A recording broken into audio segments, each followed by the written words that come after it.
জয় জগন্নাথ বন্ধুরা, the destiny ফ্যামিলিতে তোমাদেরকে আরও একবার স্বাগত। প্রভু জগন্নাথ তোমাদের সকলের মঙ্গল করুক, তোমাদেরকে সুস্থ এবং ভালো রাখুক। আজ জগন্নাথ দেবের স্নানযাত্রা এবং আবির্ভাব তিথি। আসলে জগন্নাথ দেবের এই আবির্ভাব তিথিকে স্মরণ করে রাখার জন্যই জ্যৈষ্ঠ মাসের পূর্ণিমা তিথিতে জগন্নাথ দেবের এক বিশেষ স্নানযাত্রা অনুষ্ঠিত হয়। স্কন্ধপুরাণ অনুসারে রাজা ইন্দ্রদ্যুম্ন যখন জগন্নাথ দেবের কাঠের বিগ্রহটি প্রতিষ্ঠা করেছিলেন, তখন থেকে এই রীতিটি প্রচলিত। তখন থেকেই এই স্নানযাত্রার উৎসবটি শুরু হয়। আর এই স্নানযাত্রার দিনটিকে জগন্নাথ দেবের আবির্ভাব তিথি বা জন্মদিন হিসেবে পালন করা হয়।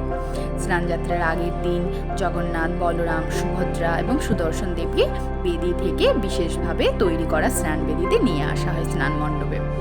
যারা জগন্নাথ পুরীধামে গিয়েছো তারা নিশ্চয়ই দেখেছো স্নান মণ্ডপটি কতটা উঁচু, যাতে নিচে থেকে সকলে লক্ষ্য করতে পারে।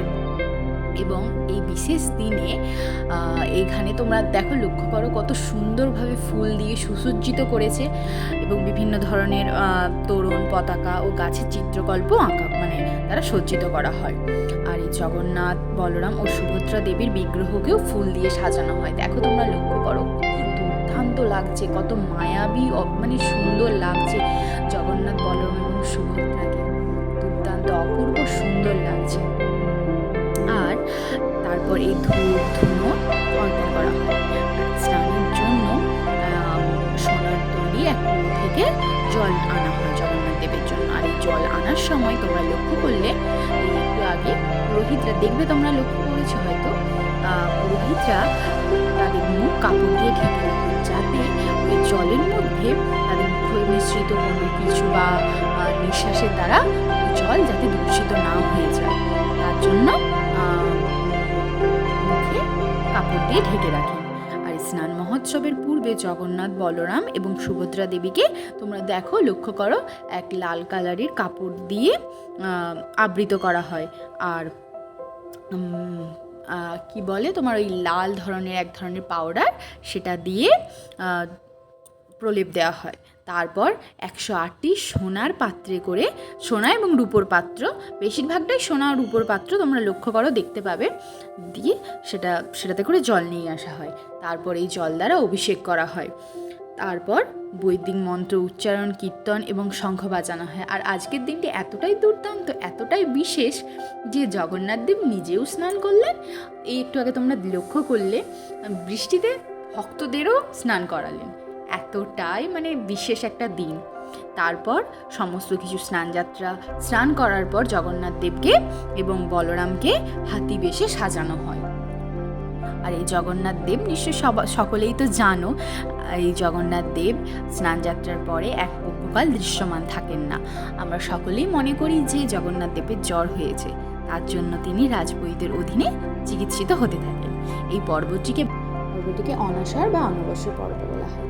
যেহেতু এই সময় দারুব্রহ্মকে দেখা যায় না, তাই তার গর্ভগৃহে পরচিত্রে পুজো হয়। আর এই সময় স্নানযাত্রার পর জগন্নাথ দেব জ্বরে কাবু হয়ে গৃহপথের আগে পর্যন্ত ভক্তরা জগন্নাথ দেবের দর্শন পান না। এই কয়েকটা দিন জগতের নাথ পূজিত হন না। রীতিমতো কম্বল মুড়ি দিয়ে গৃহবন্ধু হয়ে থাকার পর রথযাত্রার দিন রাজবেশে রাজরথে করে অবতীর্ণ হন মাসির বাড়িতে।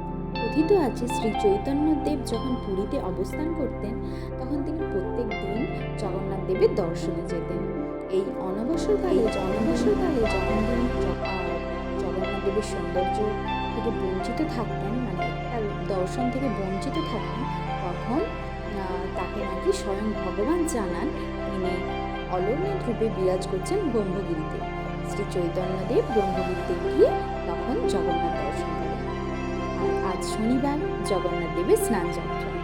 বলা হয় জগন্নাথ দেবের স্নানযাত্রা দর্শন করলে নাকি সমস্ত পাপ থেকে মুক্ত হয়। তারপর 14 দিন ধরে ঈশ্বরের চিকিৎসা চলতে থাকেন এবং আষাঢ় মাসের শুক্লপক্ষের প্রতিপদ তিথিতে মন্দিরের দরজা খোলা হয়, যাকে বলা হয় নেত্র উৎসব।